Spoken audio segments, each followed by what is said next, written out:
It's not that much better from my end. How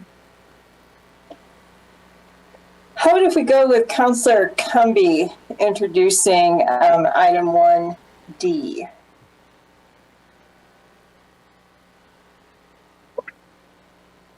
Would that be okay, Councillor Cumby? Yes, Vice Mayor. Great, thanks. How about if...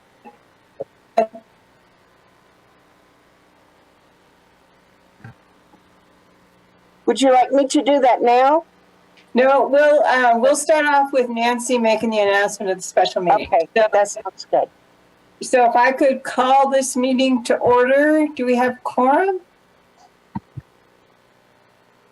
We do, Vice Mayor, I think. Great. Yes, I believe we have 6. Brian is still with us, just must have signed off. Okay. Below you. Oh. Okay. Well, let's get this meeting started. City Clerk, if you could announce our special meeting this evening and then go ahead and start with roll call. Thank you, Vice Mayor. Notice is hereby given that a change in the date of the special meeting and work session of the Laramie City Council for Tuesday, August 9th, 2022 will be held on Wednesday, August 10th, 2022, 6 p.m. via Zoom meeting due to an unexpected power outage. Agenda and meeting information can be found at www.cityoflaramie.org/agenda center. The agenda will include the following.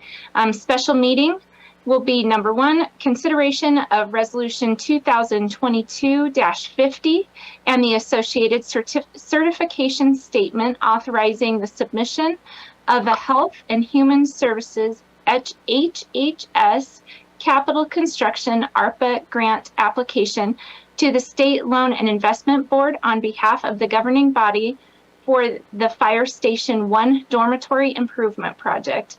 And the work session number 1 will be LPD annual report and details. Great, thanks, Nancy. I'm going to go ahead and call this meeting to order, and if our City Clerk could take roll call, please. Cumby. Here. Gabriel. Here.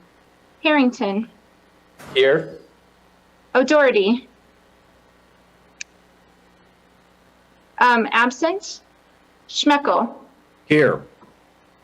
Schuster. Here. Somerville. Absent. Pierce. Here. And Weaver. Absent. Vice Mayor, that gives us 6 present and 3 absent. Great, thank you. Let's go ahead and look at our attendees and see if we have any public comments on non-agenda items this evening.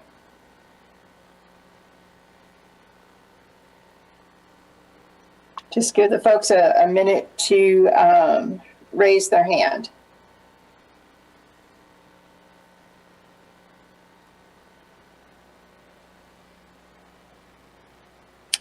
I don't see anybody, so let's move on to item number 1D. We'll go to Councillor Cumby. Thank you, Vice Mayor. I move that City Council approve Resolution 2022-50 and the associated certification statement authorizing the submission of a Health and Human Services Capital Construction ARPA grant application to the State Loan and Investment Board on behalf of the governing body for the Fire Station 1 Dormitory Improvement Project and authorize the mayor and clerk to sign. Second.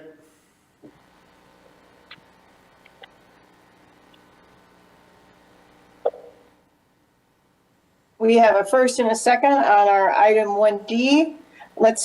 Do I turn it over to our Assistant City Manager, Todd Fieser? Yep. Thank you, Vice Mayor and Council. It's a pleasure to be in front of you today. As you know, the the federal government's passing through funds to local governments. And this one was identified, the Health and Human Services Infrastructure ARPA grant, to allow us to apply for funding to assist with the Fire Station 1 dormitory remodel project. You may recall through the budget process that $150,000 is allocated to that project at this time. However, with that allocation, it did not include improvements to HVAC and was not based on new costs that we're starting to experience as we go through the end of the pandemic. We've kind of decided as staff that we should apply for $250,000 as the grant application allows us to match the additional $100,000 later, so that it would be a $500,000 total project when we're done, and feel like that would be enough to pay approximately $75,000 for engineering, $375,000 for construction, and leave $50,000 for contingency funds to create a new dormitory remodel that would reduce congregation issues, provide more cleanable surfaces, and better ventilation for who are our first responders, which our paramedic system is licensed by the Department of Health. So we believe we qualify wholeheartedly for this grant, and we're pretty close to having it finished at this point. It's due Friday. I'll be happy to answer any questions you may have. How about if I just trail off into the sunset, and we'll see you guys tomorrow. Do you have any questions from council? Okay, I don't see any. Do we have any questions from the public? I don't see any. Any council member wanting to make a comment before we put this off to a vote? Great. Okay, let's go ahead and Nancy, if you could do a roll call vote, please. Humby, Yes. Gabriel, Yes. Harrington, Yes. O'Doherty, absent, Schmeckel, Yes. Schuster, Yes. Somerville, absent, Pierce, Yes. Weaver, absent. That's 6 yeses, 0 nos, and 3 absent, Your Honor. Great, thank you. Councilor Schuster, if you could, if your volume's not so echo-y, I guess might be a word, could you adjourn us, please? Item 1E. I move we adjourn from our special meeting and go to our work session. Second. Thank you. And Nancy, can I just have a raise of hands on this, or do I need a vote? You can do voice vote and raise hands, Mayor. Let's do a voice vote and raise hands. Yes. Absolutely, we are in the affirmative. Thank you. So we have closed the special meeting, and now we're going to move on to our work session. And again, it looks like we have on our agenda, item 2A, public comments on non-agenda items. A second opportunity for non-agenda item discussion by the public.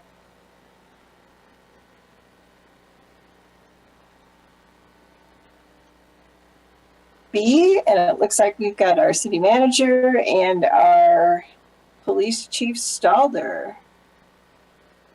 Take it away. Thank you, Vice Mayor. Chief Stalder has worked at the presentation. Council will note that this is kind of an update from a work session that was provided to you about a year ago, but we felt like it was important that Chief Stalder have a chance to kind of wrap it up and share with you the progress with our data conversion that will set the stage for us to update the annual report. If you don't have any questions from me, I think we can jump right into it with Chief Stalder. Great, thank you, Janine. Your volume is a little quiet. I'm hearing I see Counselor Cumby signifying with her ear, pointing to the ear. So if you may want to do a check on that, if you want to, when you speak next. So thanks. So Chief Stalder, thank you. Can everybody hear me okay? Super. So this will be a quick, just a couple, 4 or 5 slides if Nancy can pull those up. And I'll just start it off by saying that I put up a link to our current annual report. Nancy, if you can advance that one. Put up a link to our current annual report. That was done in about September of 2020, and it covered the last 5 years. So 15 through 20, 14 through 21, however you want to look at that physically. When we did that annual report in 20, I notified council and the public that we would not have another annual report, as in November of 20, we went live with a new CAD RMS, and that's a computer-aided dispatch record management system. And I knew that we wouldn't have data that was comparable for about the next year. So I had planned to switch over to a calendar year annual report, because that makes more sense to the public than our fiscal year. But the expectation through that period of time was that sometime in early 21, we would migrate our data from our old CAD RMS to our new system. That did not happen, and I'm really sorry to say that that still has not happened. And even yesterday and the day before, I'm still in conversations with our CAD RMS provider to get that annual our data conversion completed. I can't give you a date for that, but as of this morning, we're looking at hopefully the next 60 to 90 days. I would add to this that data conversion is not only important because of the annual report, but it's important because of the work we're trying to accomplish on alternative responses for mental health calls for service, as well as data for the public for a number of different forums. So getting this data migrated to the new platform is important for a number of reasons, but that's why you still haven't seen another annual report. And I'd go back to that second bullet point. The police department stopped doing annual reports probably in 2002, 2003, and it was something that I picked back up in 2015, which became an issue back in the summer of 2020. And we did accomplish the annual report back in 20 for fiscal 1920. Nancy, if you can advance the slide.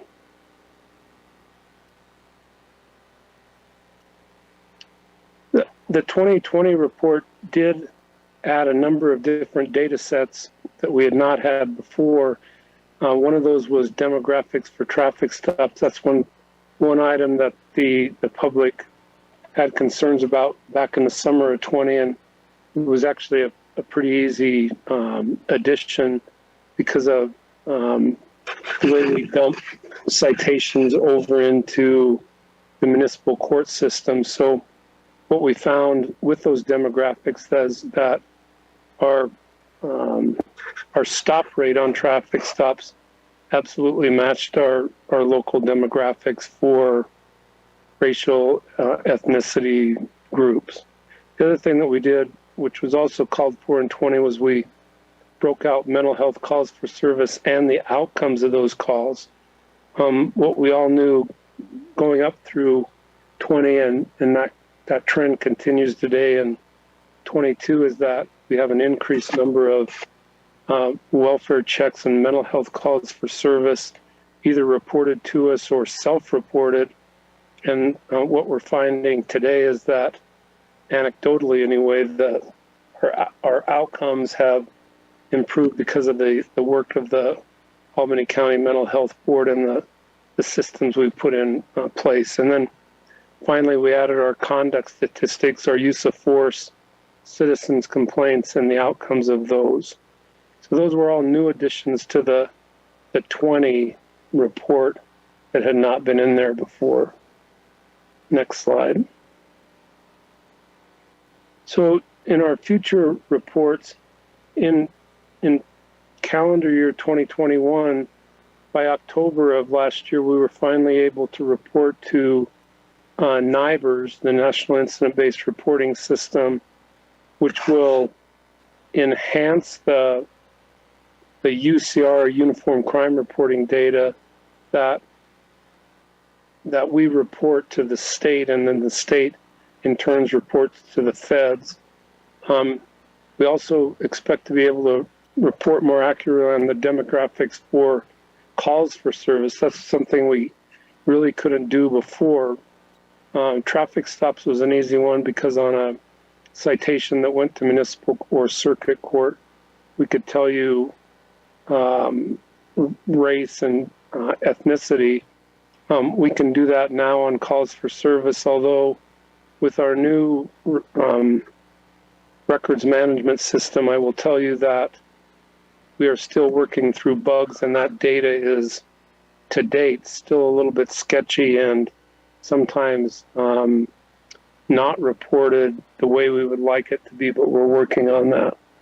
And just about 3 months ago, I made the decision to create a bias incident call classification. So now, some of you will remember back in 20, there was some discussions about a call in which somebody lowered the American flag up at Washington Park by the band shell and replaced it with a Nazi flag.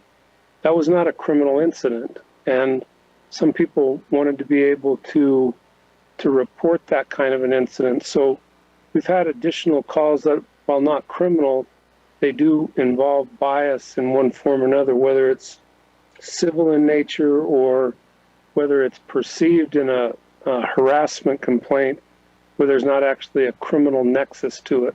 So about 4 months ago, we created that bias incident, which will allow us to report non-criminal bias incidents in addition to UCR/NIBR's qualified bias crimes.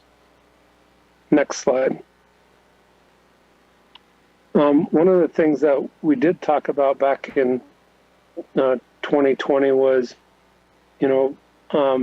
my curiosity, the city's manager's curiosity of what council would like to see in an annual report, and then whether we can square that with our data gathering capabilities. So I would welcome input on what council would like to see in that next annual report, and then we can evaluate it if we can pull that data from the new RMS. And with that, I would answer any questions.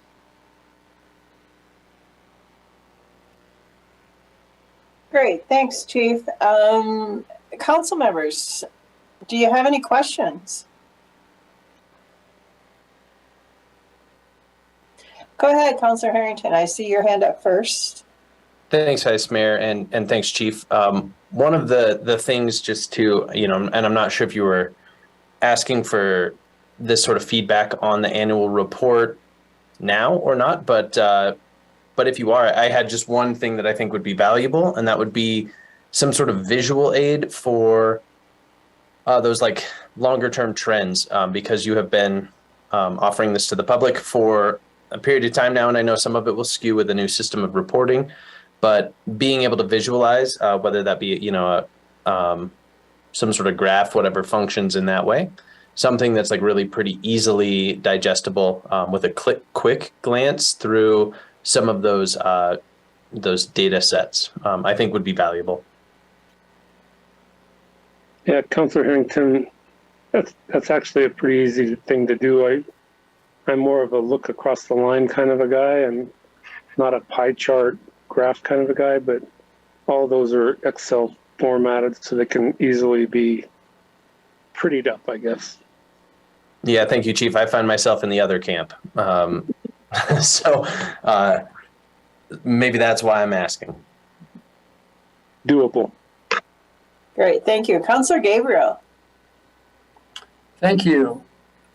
Chief Stalder, thank you so much for all of your service over the years. I know with your pending departure soon from the city, I know that things will be changing somewhat, but I was just wondering, in light of that, how do you perceive things moving ahead with annual reports, and the perception of a change coming in to the top position? Vice Mayor and members of council, Councilor Gabriel is correct. I step out early next month. There's currently a national search underway. I think we have qualified personnel inside the department, including my assistant chief. And I've been very much involved in the process to find a replacement for myself. I think to your point, Councilor Gabriel, that's going to be up to the next person.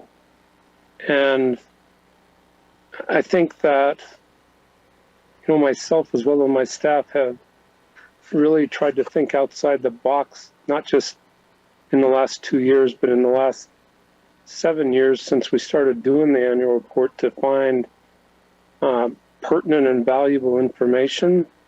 Sometimes I think we're all limited by data retrieval capability, but even more sometimes anecdotal information and community innuendo when that innuendo doesn't match statistical information. And I think that's going to continue to be a challenge for the incoming chief. But my expectation when we started the annual report was that there was valuable information. It doesn't certainly capture everything that what we think or what we know the public wants to know, because it's just not possible. And I would use force application as a primary example of that. Force application for us is studied individually and in depth, but when it comes to public perception of force application, there's different perceptions of what they believe is proper application of force. So I think there's always going to be that disconnect of what is our realities in a professional policing world and what the public may perceive. I've reiterated over the last several years, and I would reiterate it tonight, that your police department, for my entire 42 plus year career, has never had an accusation of a civil rights violation, nor have we ever been accused of inappropriate force application. And in fact, about 4 years ago, it was me, through a random review of force application, that discovered what I believed was an inappropriate use of force application, and we dealt with that sternly internally and resolved it internally, but it never came to the public's light. So I think that you have an incredible police department. You have incredibly well-trained and qualified people, and whether you find yourself with an internal candidate who's the next chief or an external candidate, I'm very comfortable that the men and women of the police department that you have will carry on a long history of professionalism and excellent work. And I don't know if that quite answers or not. That's maybe my soapbox, sorry. That was great. Thank you. I appreciate those statistics that you pointed out, Chief, and I think that should be emphasized to the public over the years where you talked about. That's an incredible record that you just spoke about. Thank you. Yes, thank you. Councilor Schmeckel. Thank you, Vice Mayor. Chief, I want to echo my congratulations on your pending perpetual Saturdayhood you've got coming up here next month. And thank you for your service here. To answer your question about what I would like to see in the report here, I would love to see training called a little bit more out to see what certifications our officers have, what percent of the force has them, and how that might relate to national averages. I concur with your statement here that there's a lot of stuff going on that the public is just not perceiving, and it's probably not perceiving it because we don't put that information out there.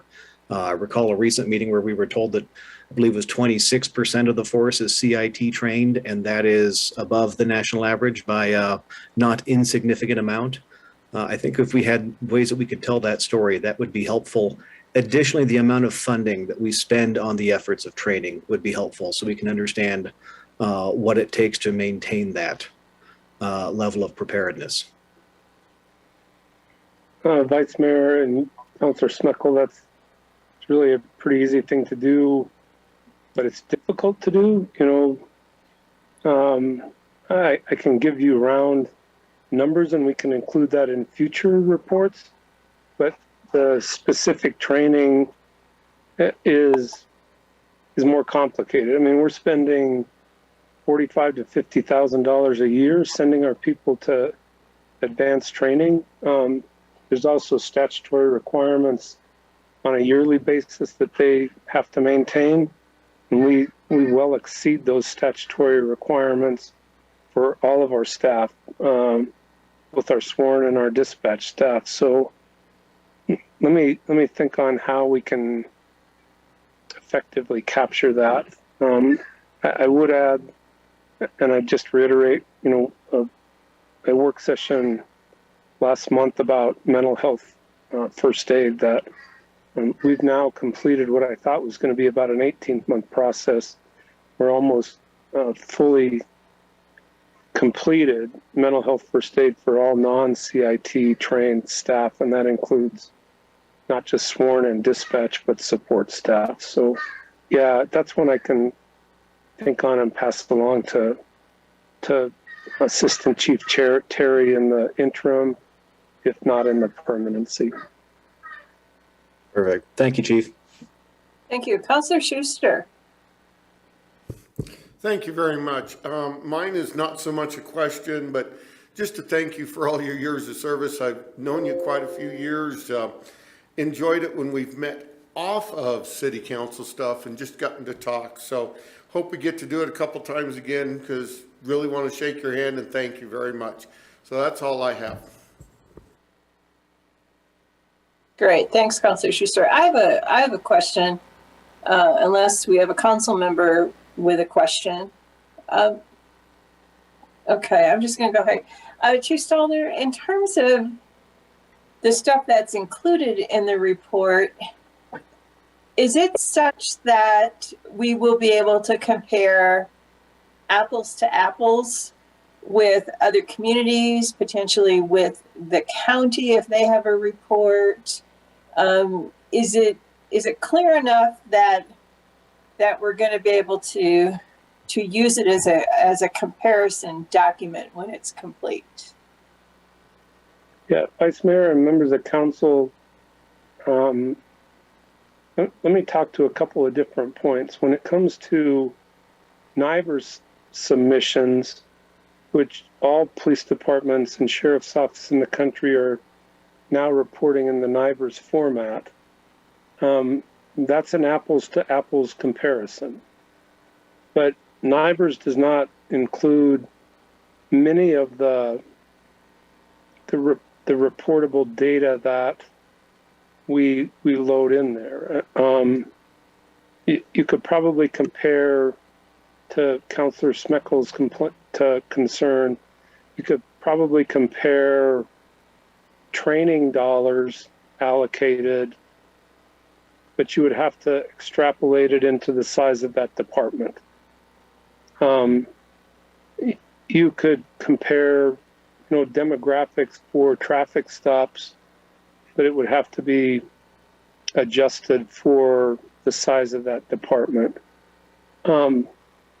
Force application is a very difficult one because there's been an ongoing debate since at least 2016, 2017 about what is an application of force. And the example I'll give you is firearms display, just the display of a firearm pointing a gun at a person. Is that something that should be captured and analyzed, and there's a lot of police departments around the country who believe that firearm display or taser display in and of itself is not an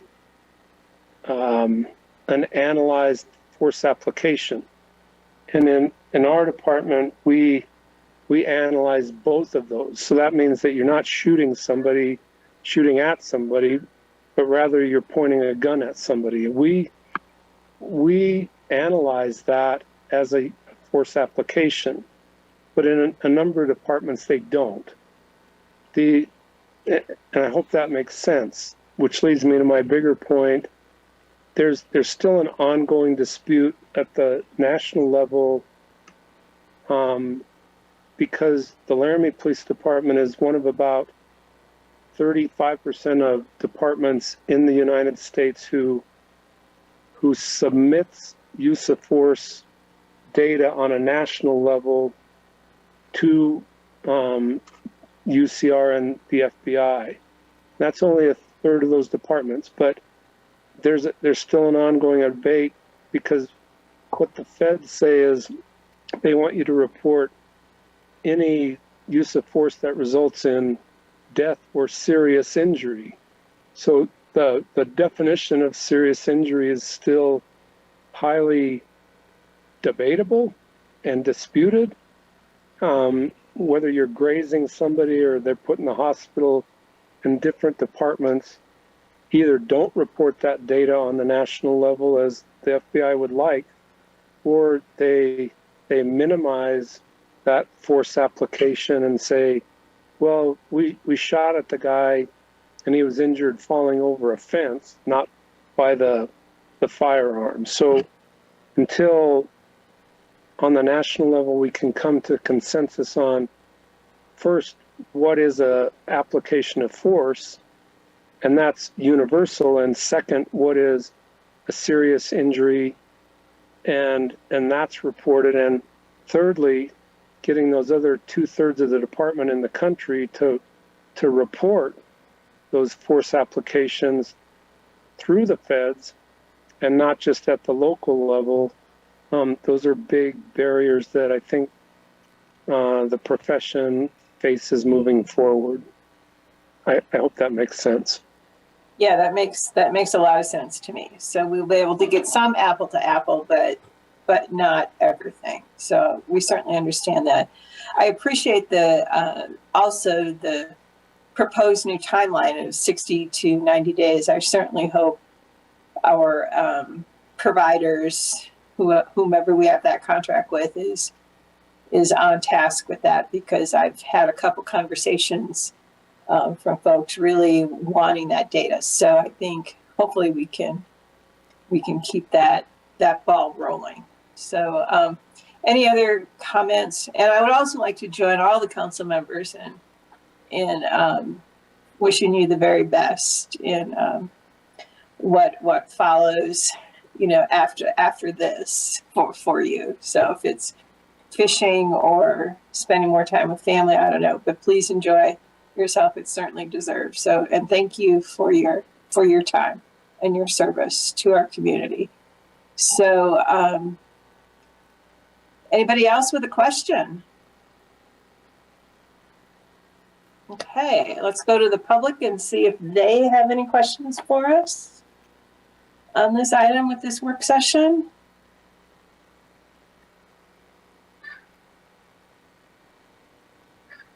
Vice Mayor, maybe just a quick reminder for those that are joining us that the raised hand feature is at the bottom of their screen if they're joining on their computer.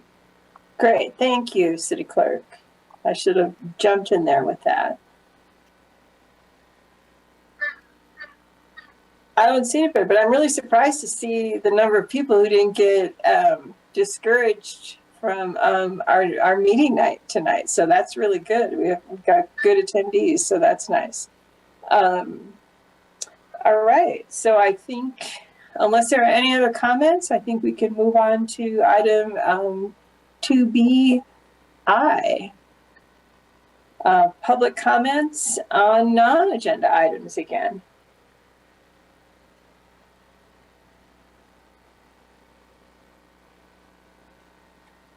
Okay, I think we're good. So let's go around for council updates and comments.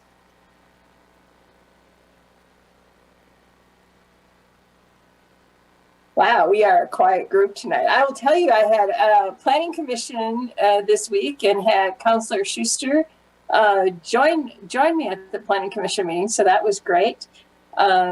Maybe he can share some of his thoughts. It's been a while since he's been at that meeting, so we'll leave that up to him if he wants to jump in there and do that. But it was nice to have another council member hanging out during those meetings. But otherwise, that's really it for me. I saw Councilor Harrington. Go ahead. Thanks, Vice Mayor. LPAC updates for you all. There are 2 upcoming opportunities to celebrate public art in Laramie on the heels of a just passed opportunity to celebrate the installation at the Fire Training Center. So the first one is on August 18th from 5:30 to 7 at Laradise Lane, which you all will know is the public seating area downtown that replaced Hollyhock Commons. Fabian Hernandez's mural will be celebrated that evening. And there is live music and ice cream, so don't miss that. And then there is, let's see, I guess that would be maybe tomorrow on the 11th. So I was wrong. The first one is actually tomorrow, the 11th, 5 to 7 at the Laramie, or Visit Laramie, Albany County Tourism Board's new building. Their mural celebration is 5 to 7 tomorrow, and that's 800 South 3rd Street. That's what I have for you, Vice Mayor. Great. Thanks, Councilor Harrington. Councilor Schuster. Thank you very much. I will comment on it. Somebody asked me to attend the Planning Commission meeting because they had questions on I'm going to call it just what they called, if we had blight in Laramie, some places that needed help. And it was a very good presentation by the Assistant City Manager, and I was very happy to see it. So I was very curious about it when I heard about it, and that went over good. Some of my meetings are tonight. We are welcoming a new manager out to Wyoming Territorial Park. Tomorrow is their meeting, so I won't be able to do an update on that for 2 weeks, and with my memory span, that probably won't work out good. Things seem to be going good in Laramie right now. I'm just happy to see it. Our expansion is going good out at Wyotech. We are still looking for 30 more instructors. So if somebody knows somebody that's qualified for that. We offer good competitive starting pay. I talked about it last time with the housing shortage.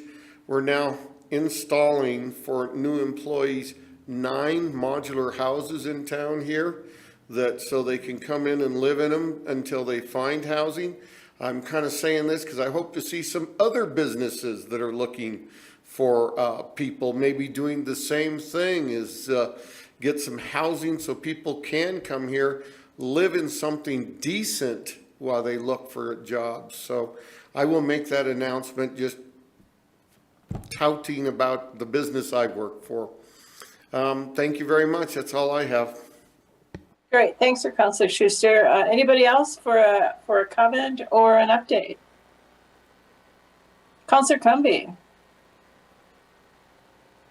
Yes, I don't have any updates. I just wanted to let you know that I have a bunch of upcoming meetings. So next time I'll have some updates, and we'll be meeting with the Mental Health Board and some other things coming up. I also wanted to mention a fundraiser on Saturday at the depot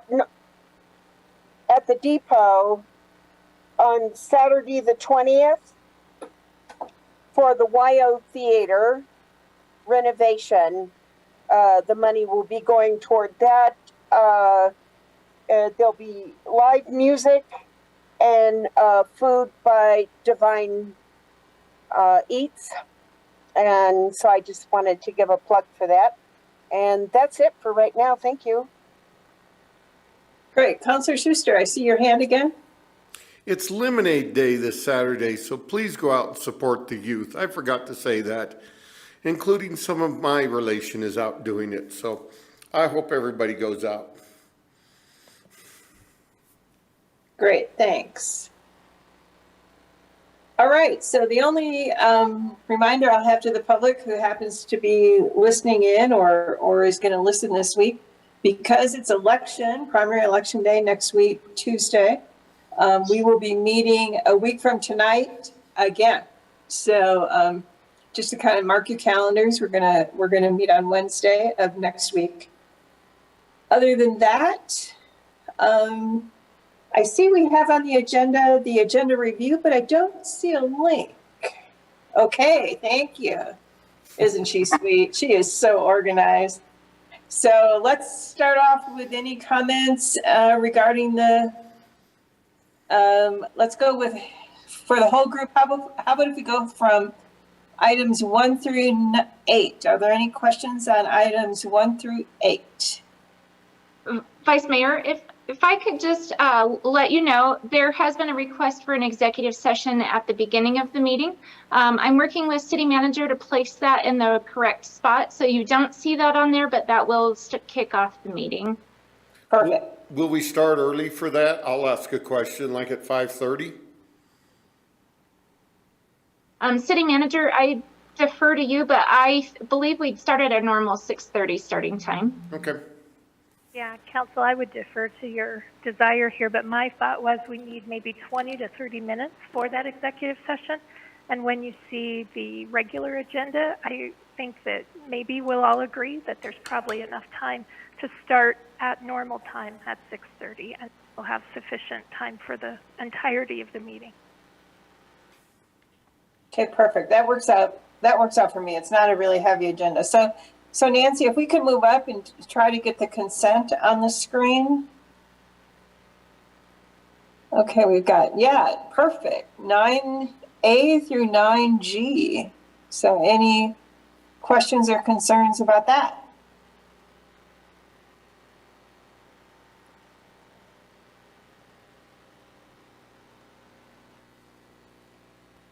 I don't see any hands raised. So thank you. Regular agenda. And keeping in mind, we've got about a roughly 20 minute executive session to roll things, to start things out. And so we only have 4 other items. So I think we should be in good shape for starting at the regular time. Any questions or comments on the regular agenda?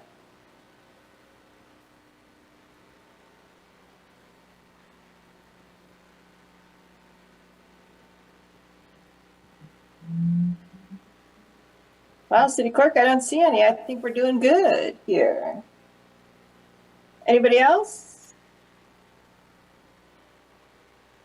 Okay, I guess we can call it an evening.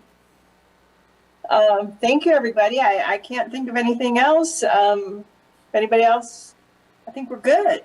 So we're in great shape. We'll see y'all next week. And that's it. That's all we have. Thank you. Bye.